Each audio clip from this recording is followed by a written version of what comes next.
Okay, तो अभी देखो मोस्टली हमने जावास्क्रिप्ट जो पढ़ा उसमें बहुत कुछ हमने सीखा जावास्क्रिप्ट के बारे में। बहुत कम आपको ये जावा से ऐसा जावास्क्रिप्ट सीखने को मिलेगा। सो हमने इसमें प्रोग्रामिंग के बारे में सीखा, बहुत सारी चीज़ें सीखी, बेसिक प्रोग्रामिंग सीखी हमने। फिर जावास्क्रिप्ट में हम गए कि एचटीएमएल और जावास्क्रिप्ट का लिंक क्या है आपस में। Getting, so we have learn so many things. फिर हमने get element by ID method जो था वो देखा, get element by class name देखा हमने, ठीक है ना, बहुत सारी चीज़ें हमने देखी। तो ये है।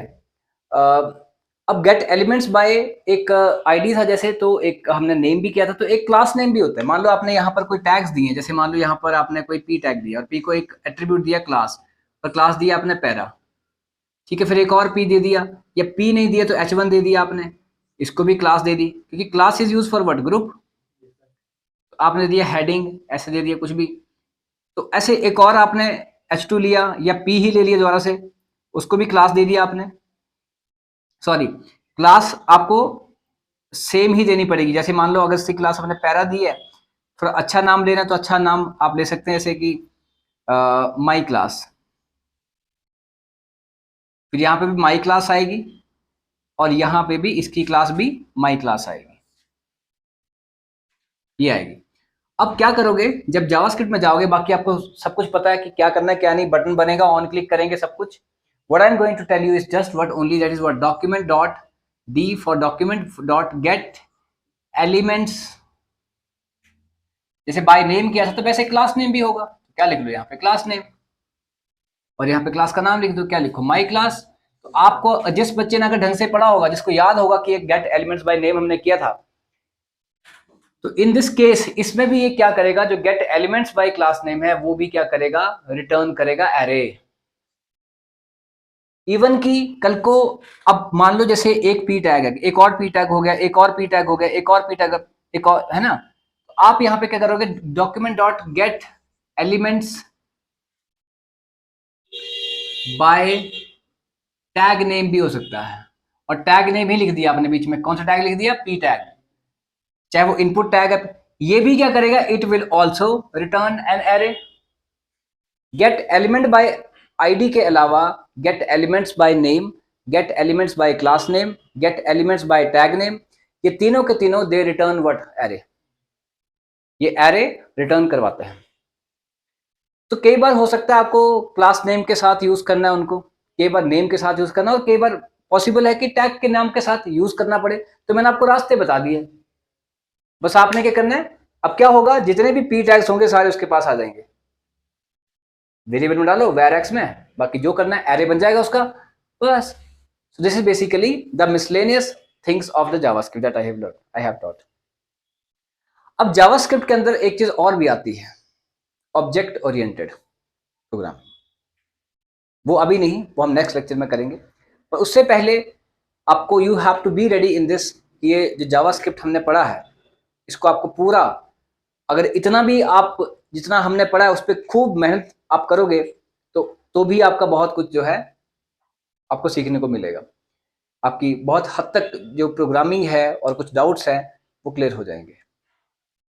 Getting, so these are what the things, that is what miscellaneous things, ठीक है ना।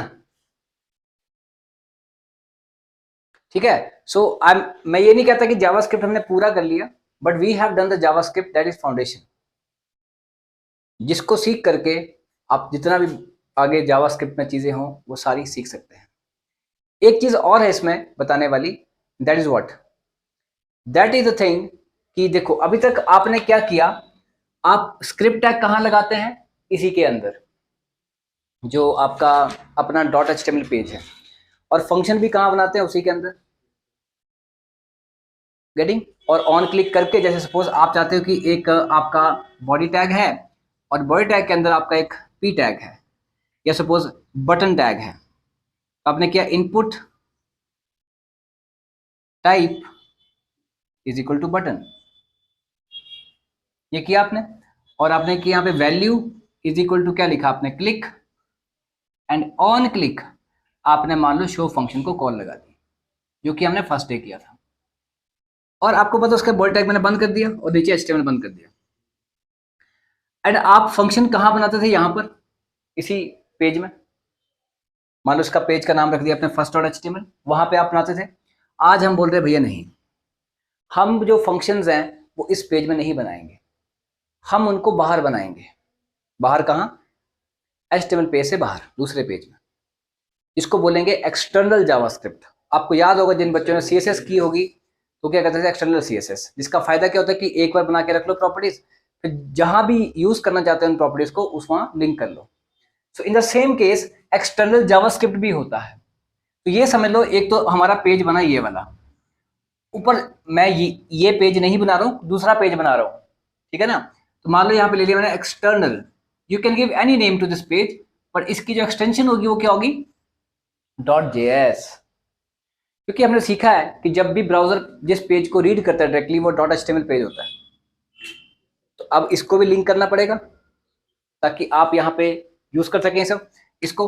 तो क्या करेंगे, इसी पेज में, ये वाला जो पेज है आपका, दिस वन, सेकंड वन वाला, इसमें क्या करेंगे, आपका जो हेड टैग है, हेड टैग के ऊपर आओ और यहाँ पे लिख लो, चाहे यहाँ लिख लो चाहे यहाँ कहीं भी लिख लो, स्क्रिप्ट टैग लिखेंगे, स्क्रिप्ट टैग लिखेंगे और यहाँ लिखेंगे src source is equal to जो पाथ होगा वो दे देंगे।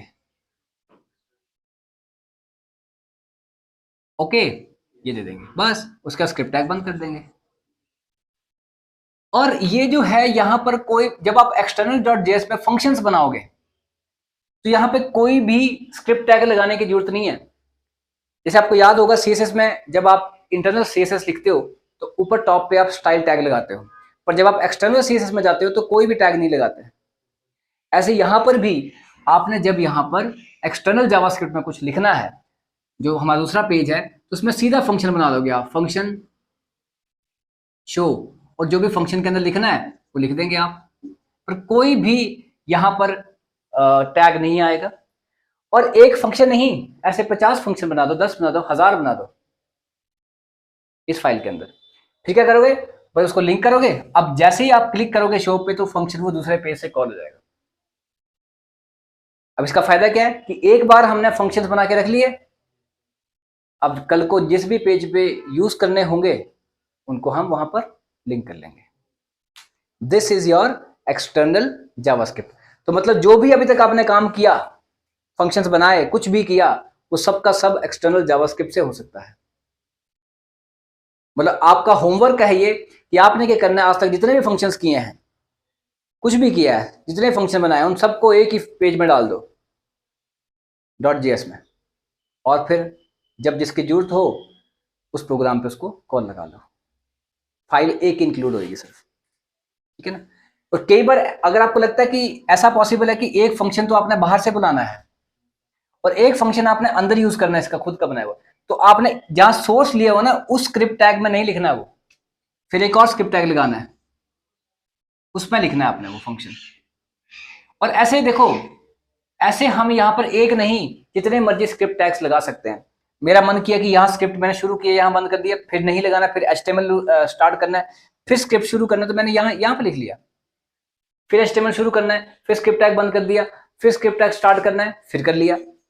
जितनी मर्जी बार आप स्क्रिप्ट टैग स्टार्ट करो, जितनी मर्जी बार आप स्क्रिप्ट टैग को बंद करो, बीच में HTML का लिखो, उसके बाद फिर स्क्रिप्ट टैग स्टार्ट कर दो, दिस नो इशू। कि आप सिर्फ एक पेज में एक ही बार स्क्रिप्ट टैग लगा सकते हैं। बट एक्सटर्नल .js में आप स्क्रिप्ट टैग नहीं लगाएंगे, there is no script tag there. External तो नाम मैंने दिया, you can give any name, but extension क्या होगी? .js। JS stands for JavaScript. ये है getting. So these are the things that you have to learn. Thank you very much.